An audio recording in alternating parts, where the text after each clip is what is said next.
Big pass நேர்களுக்கு வணக்கம். So first ப்ரோமோவில் பார்த்துருப்போம் நம்மளோட திவாகர் அண்ட் கானா வினோத்தை வந்து அவரோட அந்த தலைமைத்துவத்திலேருந்து மாற்றிருக்காங்க.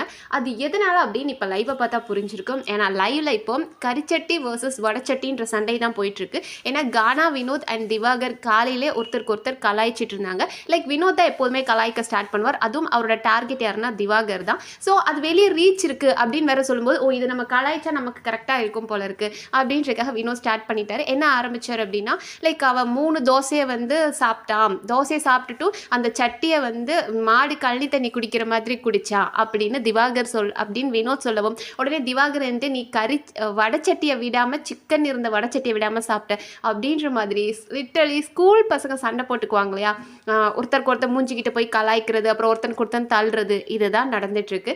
ஸோ இவர் வினோத் நம்ம கானா வினோத் வந்து அவரை கலாய்ச்சிக்கிட்டே அந்த ரூம் ஃபுல்லாக எல்லார்ட்டையும் சொல்லிட்டு இருக்கவும், திவாகர் அவரை போய் பிடிச்சி நீ வடச்சட்டி அப்படின்னு சொல்லி தள்ளி விடவும், இப்படி தான் ஸ்கூல் பசங்க மாதிரி சண்டை போட்டுட்டு இருக்காங்க.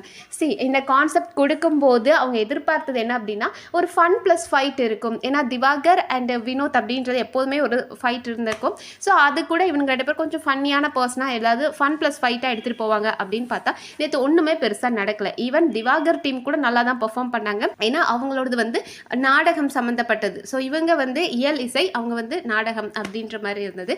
ஸோ திவாகர் அவங்க நிறைய ஆக்ட் பண்ணி காமிச்சாங்க, ஃபன் பண்ணிட்டு இருந்தாங்க. பட் இங்கே நம்மளோட வினோத் சைடில் பார்த்தோம் அப்படின்னா, திவ்யா ஸ்டார்ட் பண்ணாங்க சண்டை போட, அப்புறம் கெமி ஸ்டார்ட் பண்ணாங்க. ஸோ ராஜாவுக்கு வேற இவங்க கூட சண்டை போடுறக்கே நேரம் சரியாக இருந்ததே தவிர வேற எதையும் அவங்களால பெருசாக பண்ணவே முடியல, பெருசாக இன்ட்ரெஸ்டிங்காக இல்லை. அதுக்கு திவாகர் டீம் பரவாயில்லன்னு சொல்லலாம். வேற இவங்க எதிர்பார்த்த கான்செப்ட் வரல அப்படின்றதுனால, ஸோ அதனால இன்னைக்கு பார்வதி வர்சஸ் விக்கல்ஸ் அப்படின்ற ஒரு கான்செப்ட் கொடுத்துருக்காங்க. இந்த நாட்டுக்கு ராஜா விக்கல்ஸ், அந்த நாட்டுக்கு ராணியா வந்து பார்வதி வந்திருக்காங்க. ஆப்வியஸாக யோசிச்சு பாருங்களேன், இவங்க 2 பேத்துக்குள்ள தான் இப்போ ரீசெண்டாக ஃபைட் போயிட்டு இருக்கு. ஸோ பார்வதி நமக்கு எப்பவுமே தெரியும், எந்த ஒரு டாஸ்க்லனாலும் அவங்க ஒரு பஞ்சாயத்தை கிளப்பிடுவாங்க. அண்ட் விக்கல்ஸ் இப்போ புதுசாக ஆரம்பிச்சிருக்காரு, அவர் ஒரு மாதிரி சண்டை போடுறாரு, மாக் பண்ணுறாரு.